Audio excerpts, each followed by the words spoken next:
Assalamualaikum warahmatullahi wabarakatuh. Di sini kami akan menjelaskan tentang perkembangan Islam di kawasan Asia Tenggara, Tengah, Timur, serta Selatan. Sebelumnya perkenalkan, nama saya Alvina Olivia Ananta dengan NIM 194 dan rekan saya. Dan saya Muammar Rekana Kadafi dengan NIM 158. Kita langsung saja masuk ke materinya, yaitu yang pertama, perkembangan Islam di Asia Tengah. Awal masuknya Islam pada abad ke-7 sampai 8 Masehi. Terjadi pada masa ekspansi dinasti Umayyah setelah penaklukan Persia. Tokoh pentingnya yaitu ada Qutaibah bin Muslim al-Bahili, panglima yang ditunjuk oleh Khalifah Al-Walid bin Abdul Malik yang menaklukkan wilayah Bukhara, Samarkand, dan Al-Khawarizm, serta memperkenalkan Islam melalui diplomasi dan militer. Islamisasi kemudian berkembang melalui interaksi sosial, ekonomi, dan budaya antara bangsa Arab dan penduduk lokal. Bukan semata karena penaklukan, di masa dinasti Abbasiyah, perkembangan ilmu dan pendidikan Islam semakin kuat. Wilayah seperti Bukhara dan Samarkand menjadi pusat ilmu dan kebudayaan Islam yang penting bagi kemajuan peradaban Islam. Yang kedua, ada peran dinasti Samanid pada abad ke-9 dan 10 Masehi. Dinasti Samanid memperkokoh Islam sebagai identitas politik dan budaya. Mereka menjadikan Bukhara dan Samarkand sebagai pusat pemerintahan ilmu pengetahuan dan fikih. Muncul tokoh besar seperti Imam Al-Bukhari, ahli hadis penyusun Sahih Al-Bukhari. Samanid juga menghidupkan kembali bahasa dan budaya Persia Islam, menjadikannya bahasa sastra dan administrasi, serta menciptakan stabilitas politik dan ekonomi di jalur sutra. Yang ketiga yaitu ada peran ulama dan sufi dalam penyebaran Islam. Ulama dan sufi berperan besar dalam ajaran Islam di Asia Tengah.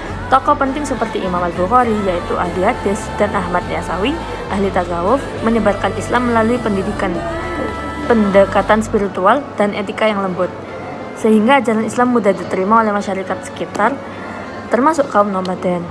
Para sufi juga mendirikan tarekat dan lembaga pendidikan atau khonakoh dan zawiyah untuk mengajarkan akhlak, solidaritas sosial, dan integrasi budaya. Yang keempat yaitu ada perdagangan di jalur sutra. Jalur sutra menjadi sarana utama penyebaran Islam secara damai. Pedagang Muslim dari Arab, Persia, dan India menyebarkan Islam melalui etika dagang yang jujur dan adil. Kota-kota seperti Samarkand dan Bukhara berkembang menjadi pusat perdagangan, budaya, dan ilmu pengetahuan. Interaksi di jalur ini menciptakan komunitas Muslim multi etnis serta memperkuat posisi Islam dalam kehidupan sosial, ekonomi, dan politik Asia Tengah. Yang kelima yaitu ada akulturasi budaya Islam dengan tradisi lokal. Islam di Asia Tengah mengalami pembaruan dengan budaya Persia dan Turki, menciptakan corak Islam khas di daerah ini. Pengaruh Persia terlihat dalam bahasa, sastra, arsitektur, dan seni, sedangkan pengaruh Turki tampak dalam struktur sosial dan politik. Arsitektur seperti kompleks Registan di Samarkand menunjukkan perpaduan estetika Persia dan lokal dengan kubah biru dan hiasan kaligrafi.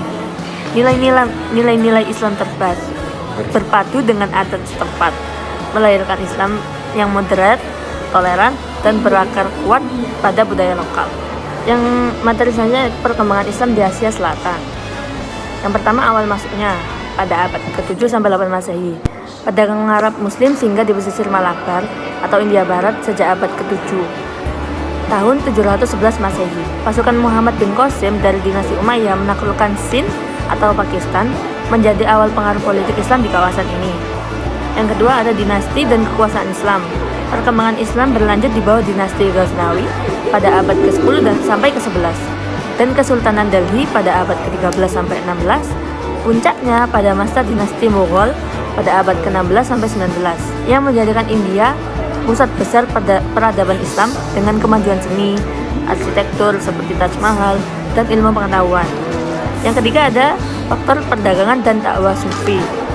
Selain penaklukan militer, Islam menyebar melalui para sufi dan berdakwah dengan pendekatan spiritual, musik atau qawwali, dan keteladanan pribadi.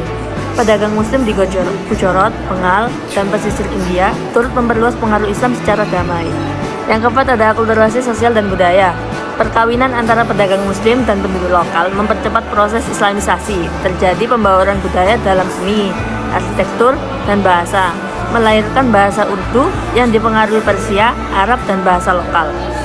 Yang kelima, ada faktor pusat peradaban Islam, yaitu di kota Delhi, Lahore, Agra, dan Bengal menjadi pusat penting ilmu, seni, dan keagamaan. Banyak madrasah, masjid megah, dan karya sastra lahir di kawasan ini, menandai kekejayaan Islam di anak benua India. Materi selanjutnya akan dijelaskan oleh rekan saya, yaitu Muhammad Arkan Kadafi. Ini saya akan menjelaskan penyebaran Islam di kawasan Asia Timur. Islam masuk ke Tiongkok sejak abad ke-7 Masehi melalui jalur Sutra, darat, dan laut. Pedagang Arab dan Persia diterima baik oleh dinasti Tang, lalu membentuk komunitas Muslim di pelabuhan besar seperti Guangzhou dan Guangzhou. Pada masa dinasti Yuan, ilmuwan dan pejabat Muslim dari Asia Tengah berperan penting dalam bidang ilmu pengetahuan dan administrasi. Komunitas Muslim Tiongkok kemudian dikenal sebagai etnis Hui yang memadukan budaya Tionghoa dan Islam. Sedangkan di Korea, Islam hadir sejak masa dinasti Goryeo abad ke-9 sampai 10 Masehi melalui pedagang dan tentara Muslim. Pengaruhnya meningkat pada masa kekuasaan Mongol, namun sempat hilang setelahnya. Islam baru kembali berkembang setelah Perang Korea di tahun 1950 sampai 1953 dengan berdirinya masjid-masjid modern dan organisasi Islam. Di Jepang, Islam dikenal sejak abad ke-19 pada masa restorasi Meiji melalui hubungan dagang dan diplomatik. Komunitas Muslim mulai tumbuh pesat setelah Perang Dunia I dan Perang Dunia II. Seiring meningkatnya kerjasama Jepang dengan negara-negara Islam, kini Islam di Jepang berkembang damai dengan berdirinya masjid di kota besar seperti Tokyo dan Osaka. Sementara itu, Islam di Mongolia mulai dikenal pada abad ke-13 Masehi saat kekuasaan Genghis Khan. Banyak pejabat dan ilmuwan Muslim terlibat dalam pemerintahan Mongol. Namun pengaruh Islam di Mongolia tetap terbatas karena kuatnya pengaruh Buddhisme Tibet. Meski demikian, umat Islam berperan penting dalam bidang ilmu pengetahuan dan administrasi pemerintahan Mongol. Selanjutnya, penyebaran Islam di kawasan Asia Tenggara. Islam masuk ke Asia Tenggara sejak abad ke-7 melalui jalur perdagangan internasional. Pedagang Arab, Gujarat, dan Persia tidak hanya berdagang tetapi juga berdakwah secara damai dan persuasif. Pelabuhan besar seperti Samudra Pasai, Malaka, dan Aceh menjadi pusat penyebaran Islam. Peran ulama Sufi sangat besar dalam penyebaran Islam melalui ajaran tasawuf yang menekankan kedamaian dan spiritualitas. Tarekat seperti Qadariyah, Naqsyabandiyah, dan Sataria berkembang luas. Selain itu, perkawinan campuran antara pedagang Muslim dan penduduk lokal mempercepat proses Islamisasi melalui keluarga dan komunitas. Ajaran Islam menyatu dengan kehidupan masyarakat dan setempat. Munculnya kerajaan-kerajaan Islam seperti Samudra Pasai, Malaka, Demak, dan Ternate Tidore memperkuat pengaruh Islam. Para sultan berperan sebagai pemimpin politik dan spiritual, membangun hubungan dagang internasional dan lembaga pendidikan Islam. Proses akulturasi budaya menjadikan Islam di Indonesia berkarakter khas. Contohnya penggunaan wayang oleh Wali Songo sebagai media dakwah, tradisi ziarah makam wali, serta perkembangan seni kaligrafi bernuansa lokal. Sekian dari kelompok kami. Maaf bila ada kesalahan. Wassalamualaikum warahmatullahi wabarakatuh.